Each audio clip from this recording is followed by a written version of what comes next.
бири-бириңиздерди айгырга, тайга теңеп, бул тай экен, тиги айгыр экен деп отуруштун өзү карапайым элдин алдында менимче бул этикага да туура келбейт.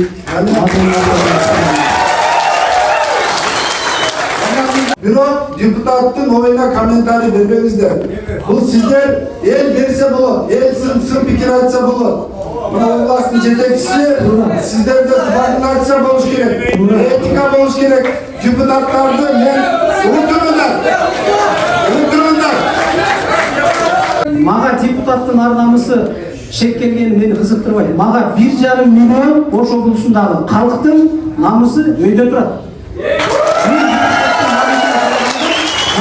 Ал адамдар $1000 айлық алса 7 ай иштейт, 7 миллион, 1 миллион, 10 миллион 500 миң акча түшөт. Айында калган жерде бирөөсүнө дагы акча төлөнгөн эмес ижара акысы. Биз эмне айтып атабыз? Эгерде бүгүн 150 миң сомдон, 130 миң сомдон акчаны төлөй албай аткан инвестор эртең бизге 10 миллионду төлөйт. Ким билет? Ал Кыргызстан гражданины, ал киши айткан, ушундай инвестиция кылып, 1 гектарына 5 адам иштейт. Мен аны инвестор деп кыйкырып атабыз. Ошол Камсулда Шабибулла деген Афганистандык инвесторду көргөн bir айыл өкмөтү бар бекен, сураңыздарчы. Мына 4 айыл өкмөт тең ушул жерде отурат. Даниярды угуш керек эле да. Аягында Даниярды укпадык го биз кеттик. Бизге Данияр керек. Куранды бурмалагандар 2 күндө оңбойт. Куранды бурмалаган депутат отурат жерде. Куранды бурмалаган депутат отурат анда. Ошол 1000 гектар жердин бардыгы мыйзам бузуу менен берилген. Ayındaki adamlar ayranı pazardan satıp yaparız. Nege? Cahilimiz yok, başkalarımız yok. Birinciden. İkinciden şu özümüzün canlıklarımızı alparlar, ayına 300 milyon çarık bunu baktırırız. Mallarımızı 700 milyon baktırırız, toga verir. Öyle cahil yok. Oşa bizde adırımızda, kayran yerimizde şöyle ne verir bulsa, kişi az bolsa da bulursa biz nalim töle ortağız. Töleyiz zaten.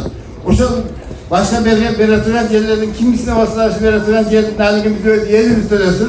Bizim ata boğalarımız, yekip gelgen ata boğalarımız, yaşap gelgen adam gelin biz zenginler, biz zenginliklerden şu katılışımız gerek. Yaşörlerimiz gerek de bu materyalistler.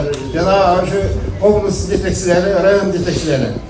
Adrem o şey yerlerde biz gerçi özümüzün elimizge berip, o şey nalıklarını tölersizdik. Özür tölep, sigara deyin, nimemiz var, ötünçümüz var. Aylanlar Baylı Ötünün al yer, hükümet yer olmuş. 253 hektar. Sizler aytatan 300 hektar boyunca daha çok boyunca toplalıp ketpasalar. Bu mesele bizge 2021 yılı yanvar ayında kayırılgan.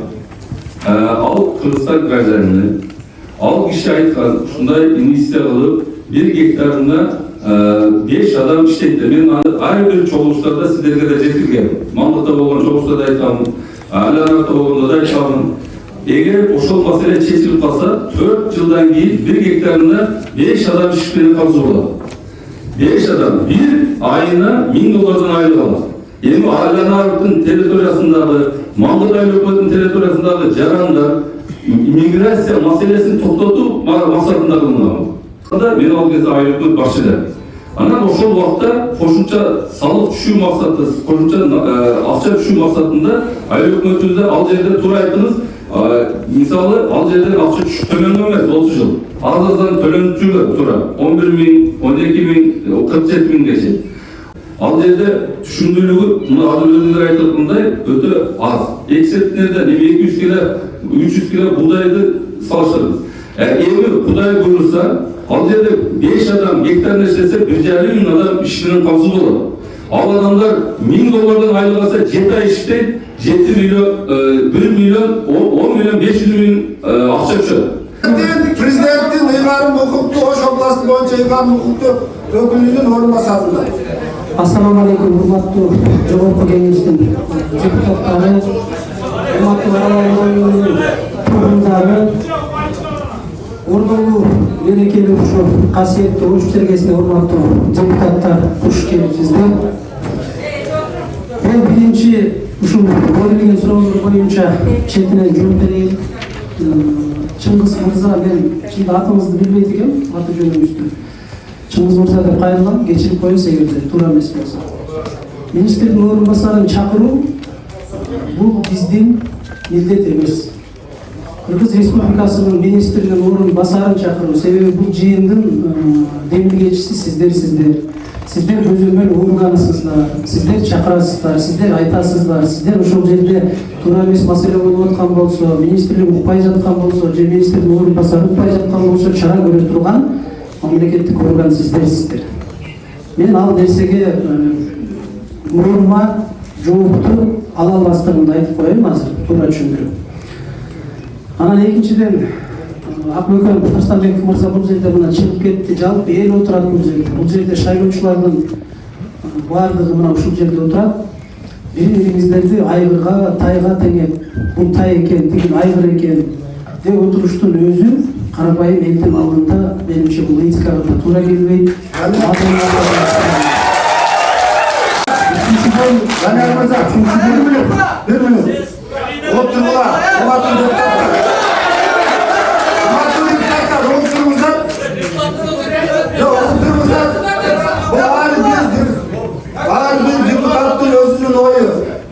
депутаттын оюна комментарий бербеңиздер. Бул сиздер эл берсе болот, эл сын пикир айтса болот. Мына областтын жетекчиси сиздерде субординация болуш керек, этика болуш керек. Депутаттарды мен отурыңдар.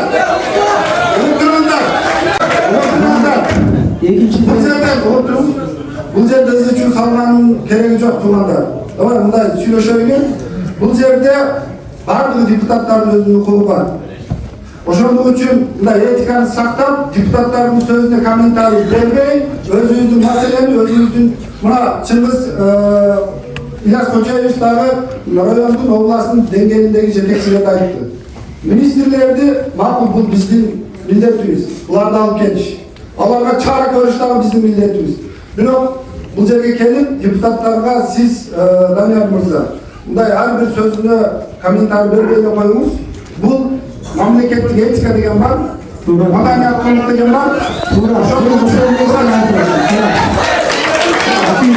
Үчүнчүдөн мына уюштуруу маселеси боюнча сөз айтып атат.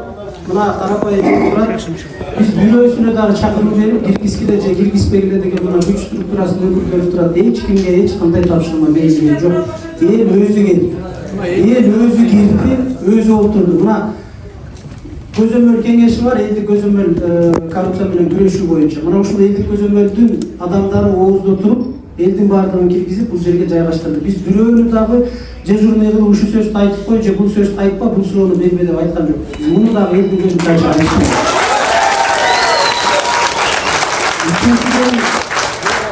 Үчүнчүдөн мына 1000 гектар жер боюнча, мына Алиян Ариф боюнча бул эми айыл чарба багытындагы маселени көтөрүп келдиңиздер. Сиздерге чоң рахмат, ушуга көңүл бөлүп атайын келгениңиздер үчүн. Бирок ошол 1000 гектар жердин баардыгы мыйзам бузуу менен берилген.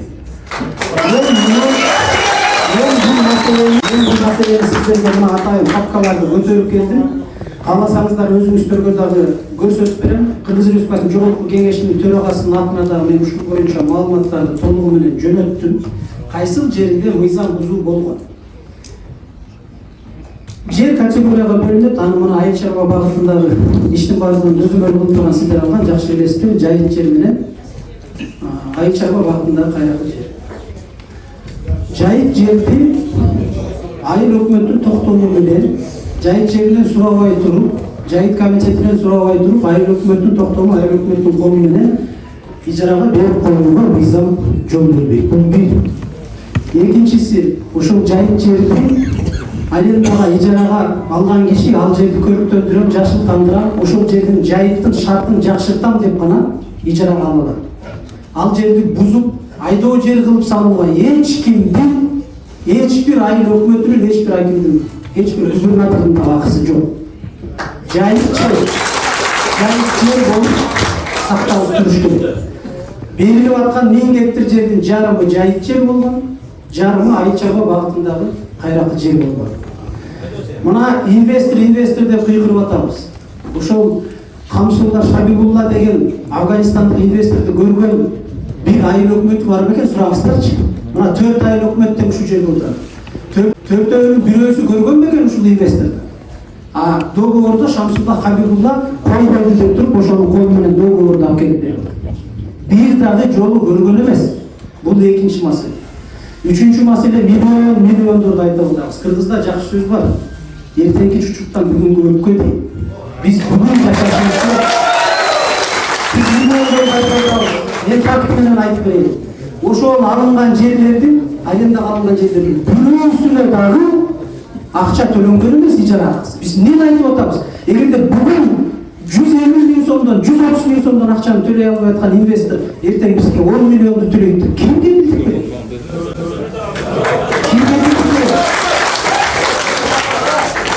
Маселе мына ушул жерде турат. Биз ушуну текшеришибиз керек. Мына Кыргызстандын жарандары, айрыкча биздин Ош облусунун тургундары, мына Түштүк, Жалал Абад, Баткен облусу. Ар бир үйдө 2-ден 3-төн Россияда жүрөт. Балдарыбыз туура груз 200 келип, өлүп келип атат, ооруп келип атат, башка болуп атат. Ошол багыштар эмне үчүн жүрөт ошол жакта 12 жылда, 15 жылда башка өлкөнүн барып дааратканаларын жууп, карын курап жолдорун шылып. Болгон эле максаты 5 сотту жер алып, айылыма келип, ушул жерге үй салып алайын деген максатта. Ошолор акча таап келсе дагы бүгүнкү күндө бул жерден жер ала албайт. Себеби жер жок. А биз каяктагы ата бабабыз таанып алган Камсулла, Шабибулла деген бирөөлөргө меңдеп туруп жерлерди берип отурабыз. Биз ушундай элди багуу милдетин алдык. Biz ушунтип элди багуу милдетин алдык. Мына мен келишимдерге чейин көрсөтүп берейин. Мен эгерде түшүнүксүз болуп атса, кыскартайлы. Түшүндүм. Мен акыркы айтып коеюн. Мына келишим меморандум түзүлгөн, айыл өкмөттөр менен меморандум түзүлгөн. Мына мен меморандум сиздерге окуп берейин. Меморандумда мынтип жазылып турат. Тепе Коргон айыл өкмөтүнүн менен түзүлгөн меморандум. Шамсулла Хабибулла дегендин колун койгон деп. Бирок ал киши келген эмес, кол койгон эмес. Анын бүт бардыгы жасалган кол жанагы. Мына укук коргоо органдарына тапшырмалар берилип атат. Укук коргоо органдары ал Шамсулла Хабибулла дегенди издеп таппай койду. Ошол юстицияда көрсөтүлгөн документи ал Найрулан айыл өкмөтүндө деп туруп көрсөткөн экен. Атайын мына журналисттер дагы барып атайын иликтөө жүргүзүп келди. Ал көчө жок ал жерде. Андай көчө жок, андай үй жок. Адам эмес. Шамсулла Хабибулланы биз бүгүнкү күнгө чейин күч органдары менен таба албай атабыз. Таап көрсөтүп койгулачы ошол адамды. Кандай адам? Анан акыркы маселе мына келишимди айтайын, меморандумда жазылып турат, сону менен кыргызча мына 400 адамга чейин жумуш орду менен камсыз болот. Буну мен жазган жокмун. Ошол Шамсулла Хабибулланын атынан келген адамдар жазган. 210 миңден 130 миңден ошол жерге соцпакет берилет дейт. Бул ошол айыл аймактагы жашап аткан элге муктаж үй бүлөлөргө жардамдар берилет деп. 2 сом 10 тиын жардам берилген эмес. Ошол эми бүгүн сөз чыгып атат. Мына иштеп баштагандан кийин анан 4 жылдан кийин 5 жылдан алат деп. Анда эмне үчүн меморандумга ошол 5 жылдан кийин өсүп чыгып иш башталгандан кийин ошондой социалдык пакет төлөнөт деп акчалар жазылбайт. Эмне үчүн ошондо барып анан кийин жумушчу орундар түзүлөт дебейт. Мен кечирип коюңуздар, мына Жалалдин Нурбаев ажыке отурат. Мен бул киши менен аласам дагы жок, бересем дагы жок туугандар. Мына баардыгыңыздар угуп алыңыздар. Мен бул киши менен душман дагы эмесмин, дос дагы эмес. Бул кишини жогорку кеңештин депутаты катары мурдагы биздин Арабан районундагы ошол Алиянов айыл өкмөтүнүн башчысы катары тааныйм. Мен бул кишинин жеке инсандык жагына бир нерседе акарат айтууга акым жок. Мен ал нерсени айткан жокмун. Мен айтып атам. Мыйзам талаасына кайтып келет. Кыргызстанда 30 жылдан бери 30 жылдан бери төбөлөнүп тепселенип келген элдин укугун биз кайтаралы деп атабыз. Мыйзам талаасына алып келели деп. Мына ар кайсы жерде ар кандай сөз болуп атат. Ар намысын тебеледи. Азыр мырза. Мына ар намысын тебеледи депутаттын шек келтирди деп атат. Мага депутаттын ар намысы шек келгени мени кызыктырбайт. Мага 1,5 миллион Ош облусундагы калктын намысы өйдө турат. Мен ошол elдің намысын қорғап шығармын. Мага Араван районунан bir sotu жердин кереги жок. Мен албайм, ешкимди ал жерге ешкимди кызматка да калып келдим. Мен айтып атам, мыйзам талаасынан кана кайтып келели. Мына жанагы маселелер боюнча ушундай. Анан таза суз боюнча таза суз боюнча мына Министерство транспорт, коммуникация министрлигинин дагы биз Араванда көп маселелер бар. Ички жолдорубуз бар. Ош Араван жолу бар. Hürmetli Turanlar, zam minister Havaldı Kapırız'a Fenkurey. Danyar'da okuş kere gele da. Ayakta şey. Danyar'da okumadık mı biz kettik. Bizge Danyar gerek. Kur'an'da vurmalaganlar eküdüğünü olmayın. Kur'an'da vurmalagan. Kur'an'da vurmalagan deputat oturat verdi. Kur'an'da vurmalagan deputat oturat verdi. Uzatma. Sevgilci.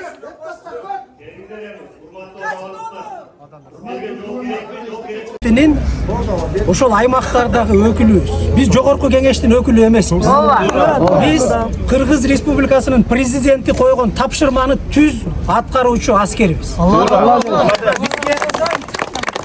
Бизге мына губернаторга, бизге Кыргыз Республикасынын президенти тарабынан ушул коррупция менен 30 жыл ичинде элдин ырыскысын жеп бүткөн жемкорлор менен күрөшүү тапшырмасы берилген. Biz ошол тапшырманы аткарабыз аягына чейин. Бирөөгө жагабы, бул жемкорлорго жакпайбы, башка кылабы, биз ошону аткаргандын үстүндө иштейбиз.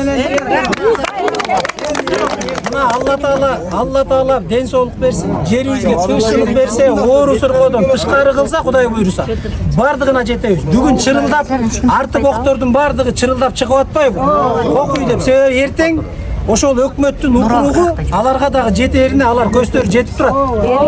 Ошон үчүн алар чырылдап бүгүн бизди токтотуп коюунун аракетин көрүп атат.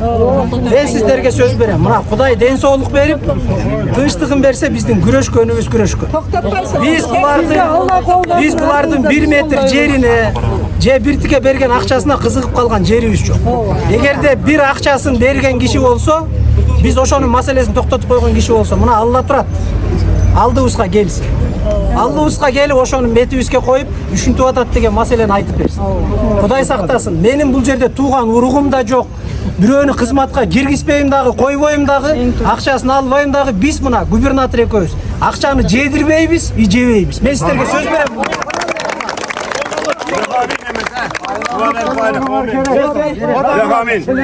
Kimde kim götürse bileğine Allah Teala Kuday'ın versin tileğine. Uşul askeri başı dağı özünün aytkan sözünün üstünden çıkıp elge hizmet kılgan beldi. Elge hizmet kılgan beldi. Allah Teala Kuday'ın razılığını tavuşu akıl etsin o Müslümanların katarında el başkarıp, yurt başkarıp, sözü ötümlü bol yürüyüşüne Allah'ım buyurup nasip kılsın. İyilik. Allah razı olsun. Altınıza yerim. Allah isteseyim şunlarla kolduysa. Bana buna baldarımızlar geldi. Bardık жерге барабыз.